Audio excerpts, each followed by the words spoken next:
The vastness of space stretched before them, a black abyss speckled with the distant glow of dying stars.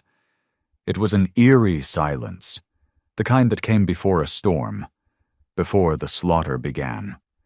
Thousands of ships hung in formation above Royan Prime, a testament to a fragile alliance forged not from trust, but from necessity. High Captain Zorth stood on the command deck of the Sovereign Wrath, his claws gripping the cold metal railing as he watched the tactical holoscreen. The Armada was a patchwork of species, each with their own strengths, their own designs, human warships bristling with kinetic weaponry and layered shields, Royan dreadnoughts built for overwhelming firepower, and the sleek, energy-efficient cruisers of the Talari. But against the Erebus, would it be enough? His eyes flickered to the Indomitable, humanity's most formidable warship. Even among the massed fleets, it stood apart, its armor black as the void, its silhouette hunched like some primal beast waiting to pounce. Captain Elias Grant, the man who had first warned the galaxy of the coming horror, was aboard that ship. A man who had seen the Erebus up close and lived to tell the tale. The silence did not last. A ripple passed through space. It was subtle at first, like the universe itself had inhaled sharply. Then, darkness unfolded. They had arrived. The first Erebus ships did not appear on sensors. They did not warp in.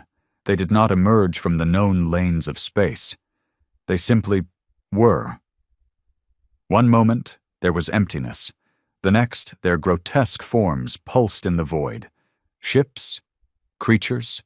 It was impossible to tell where biology ended and technology began.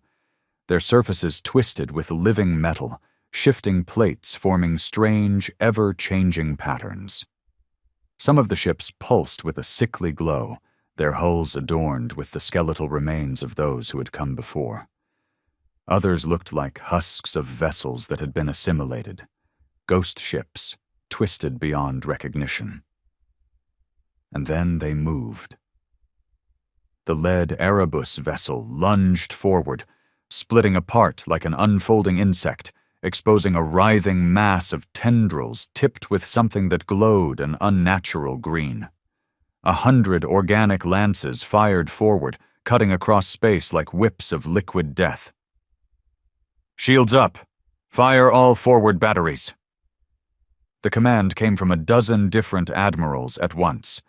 The void erupted into chaos. The humans fired first. Massive railgun rounds screamed through the dark, impacting the Erebus warforms with the force of a meteor strike. Some found purchase, breaking apart the twisting black armor in bursts of violet flame. Others simply vanished, disintegrated before they could land. The Erebus had already adapted. The Royan dreadnoughts followed suit. Plasma lances cut through the void, scorching through the strange flesh-metal hulls, causing them to convulse, as though the ships themselves were alive. And then the Erebus returned fire. The first Talari cruiser never had a chance. A beam of spiraling energy lanced through its shields like paper, and in an instant the ship was gone, not destroyed, but absorbed, its very matter pulled into the Erebus vessel like water into a sponge. The screams of its crew echoed over the comms before cutting off abruptly. Zorth clenched his fists. This was worse than even the humans had described. "All Dominion vessels maintain formation. Keep the pressure on their flanks." The Indomitable surged forward, moving like a predator striking its prey. The warship unleashed a wave of kinetic hellfire, slug after slug slamming into the lead Erebus behemoth. But the creature ship twisted. It learned, adapted, and then did the impossible. It opened. The Erebus ship peeled apart into jagged segments, revealing a gaping maw of writhing tendrils and churning molten energy. Then, without warning, it lunged. "Brace!" The Indomitable barely maneuvered in time, as the Erebus ship devoured a nearby Union vessel whole, swallowed it, consumed it, leaving nothing behind but warped debris. The ship's remains twisted as if alive, shifting and reshaping into something new, something Erebus. A horrifying realization struck Zorth. They weren't just destroying ships, they were adding them to their own. "Target the cores! Do not engage their hulls directly!" Grant's voice was calm, but there was no mistaking the urgency. "They're absorbing energy fire. Kinetic strikes to their vitals only," Zorth snarled. "Then let's see how they handle this."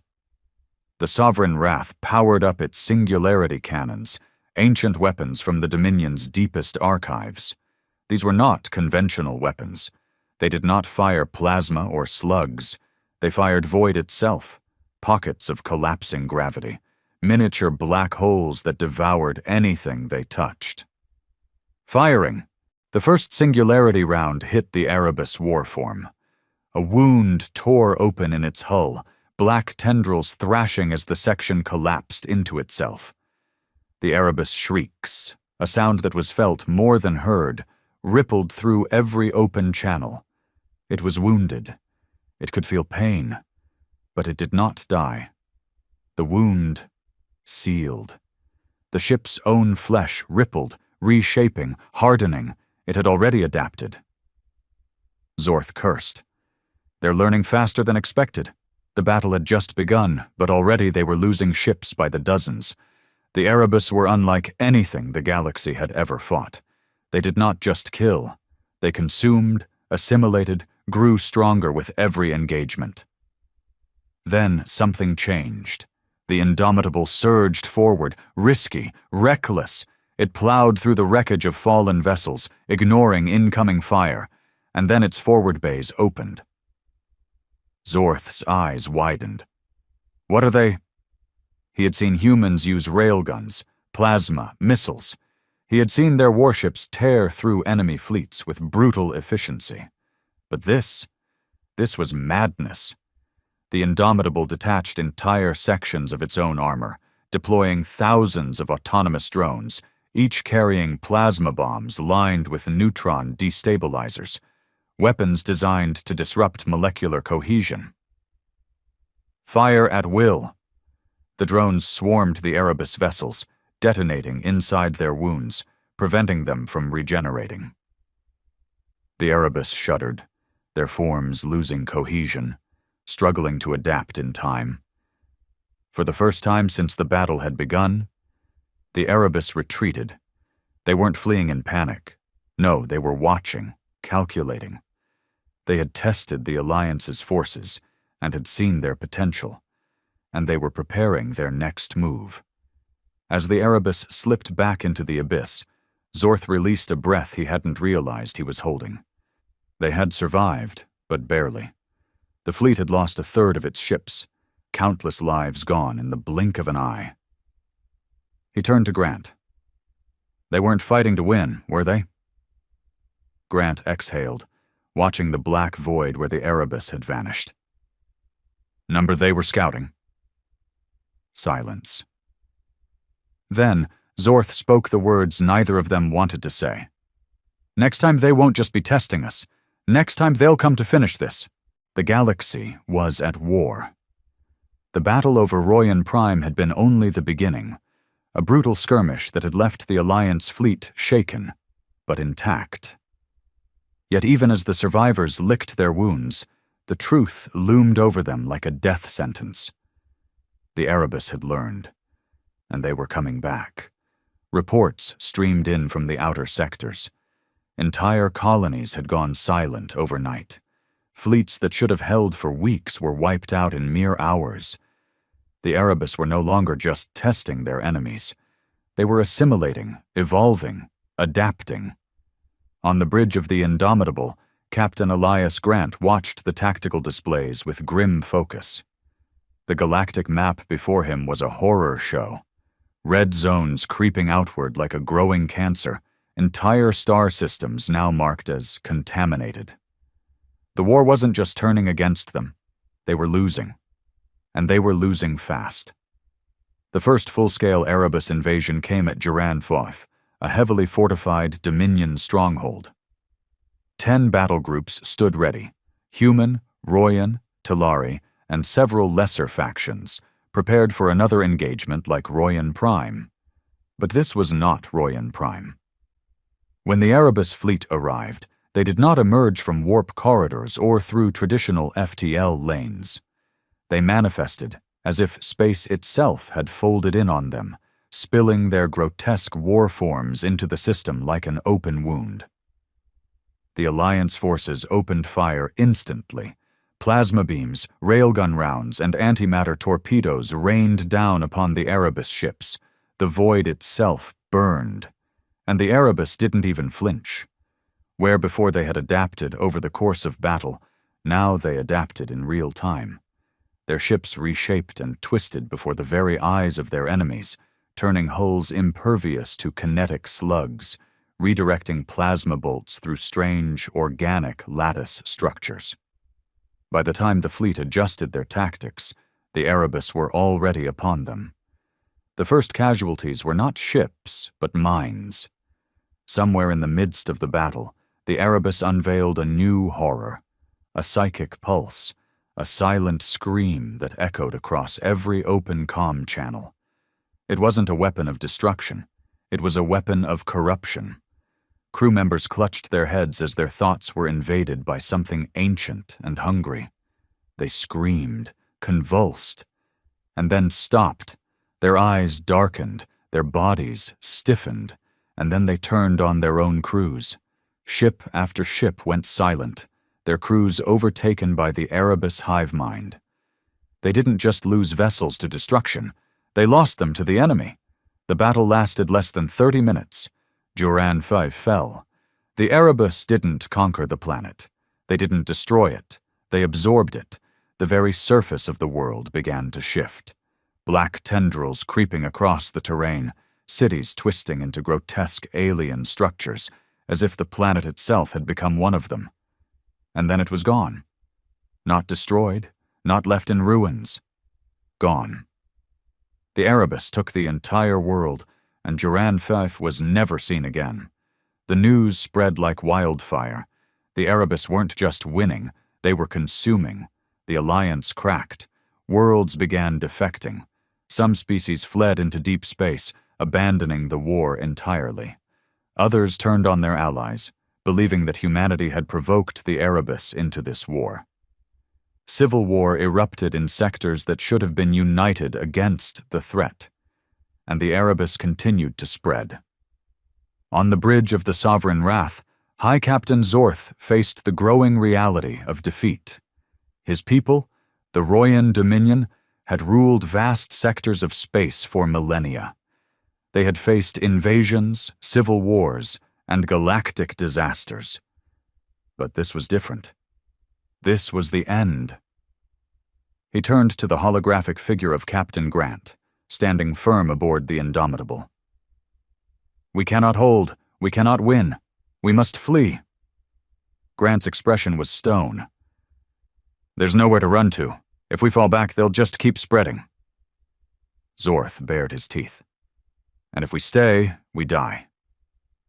For the first time in its history, the Alliance fractured. Entire fleets abandoned their posts.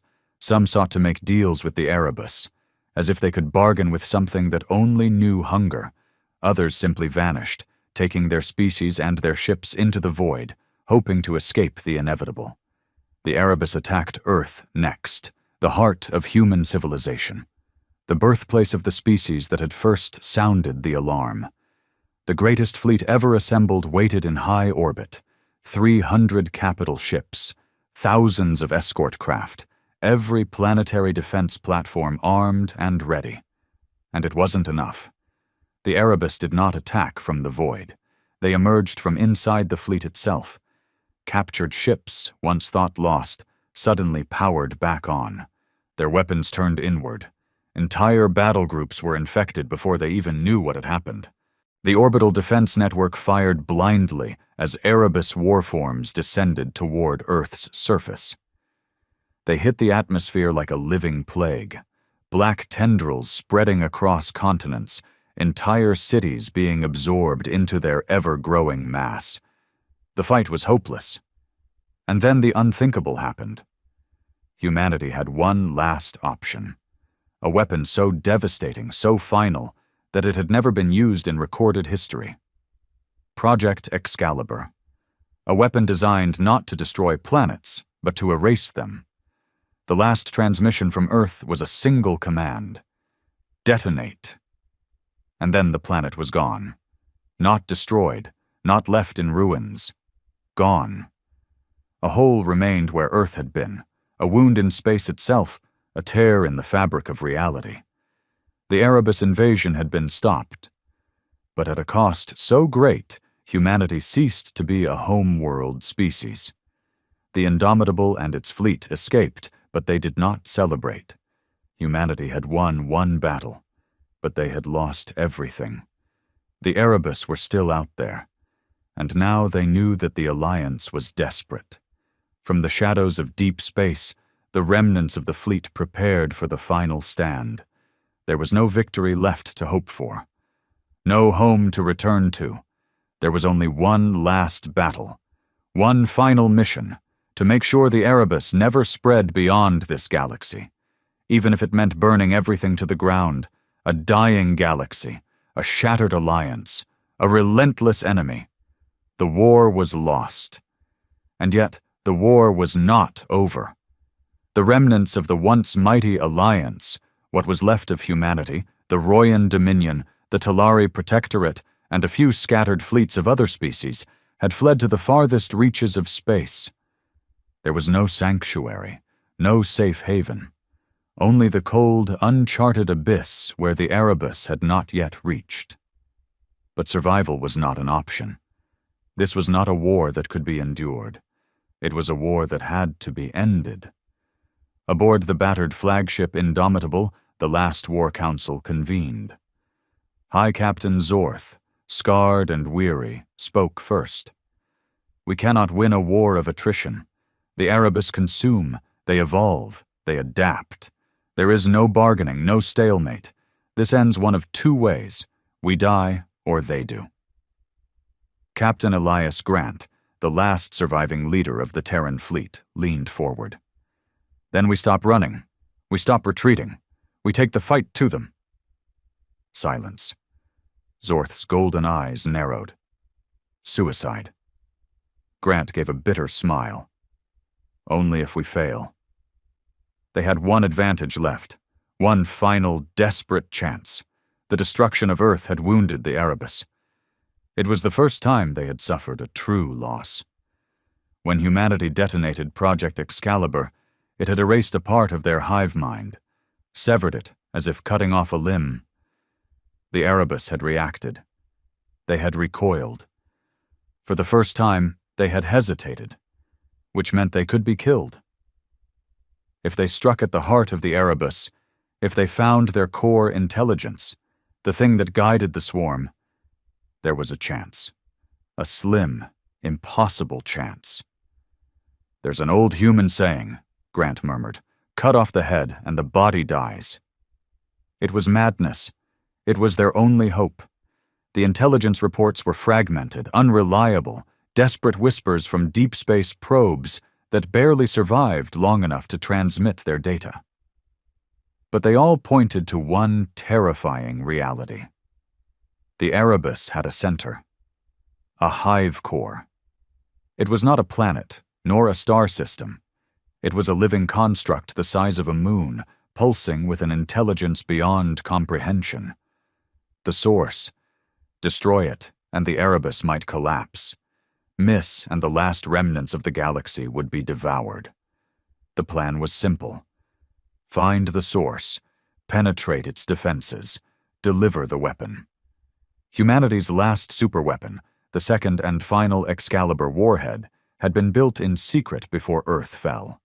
Designed to erase existence itself, the warhead could not just destroy, but unmake. If they could detonate it at the heart of the Erebus mind, they could burn the entire swarm from the inside out. A fleet of less than 100 ships, the last of the Alliance, set course for the abyss beyond the known galaxy, to the hive's beating heart. The Erebus sensed them long before they arrived. They did not send a fleet to intercept. They did not engage in battle. Instead, the Indomitable and its fleet were pulled into the abyss, into a churning mass of writhing, blackened space, a region where the laws of physics no longer applied. The source loomed before them, a monstrous, pulsating entity, not a structure but a living thing, larger than any moon, shifting and reshaping itself with incomprehensible alien intelligence. Then the whispers began. The Erebus did not speak in words. They spoke through thought, through terror, through the screams of those they had taken. The voices of the dead filled the comm channels. Familiar voices, lost crew, friends, family. They were mocking them. Captain Grant clenched his fists. "Ignore it. Full burn. We're going in." The fleet charged into the storm. The battle was unlike anything that had come before. There were no ships in the conventional sense, only masses of shifting biomass, tendrils the size of battle cruisers, entire vessels being swallowed whole by the very space around them. The Indomitable led the charge, weapons firing in all directions, cutting a path through the living nightmare. One by one, their ships fell, consumed, overtaken, turned against them, but they pushed forward, through the storm, through the madness, until the source loomed before them, its pulsing, blackened heart exposed. The Excalibur warhead had to be delivered manually. There would be no escape. Captain Grant stood before his crew, looking into the faces of those who had followed him to the end. No orders, no speeches, just a nod. Then he boarded the last strike craft, the Excalibur-class bomber, carrying the weapon that would end the war. Zorth's voice crackled over the comms. "You do this, there's no coming back." Grant smiled. Never planned to. Then he was gone, diving into the abyss. The source reacted, sensing the threat, writhing, twisting its very form to stop him. Grant pushed forward, through the tendrils, the madness, the screaming voices of the dead. One last push, one final moment. He closed his eyes and whispered, "For Earth." Detonation. The universe went silent. The war was over. The Erebus screamed, a scream that rippled across the stars, a death cry that shook the fabric of space itself. And then they collapsed. Every infected world, every corrupted fleet, every Erebus construct simply ceased. They did not die. They were erased. The remnants of the fleet, barely a dozen ships, drifted in the aftermath. A galaxy saved at the cost of everything. Captain Grant was gone, but his name would never be forgotten. The war was over, but the scars would never heal. Earth was gone. Humanity was homeless. The Alliance was dead. But life continued. Among the stars, the survivors rebuilt. Humanity and its allies became nomads, wanderers, spreading across the void like the embers of a dying fire. They had won, but the galaxy would never be the same. And in the dark corners of the cosmos, beyond the edge of known space, something watched and waited.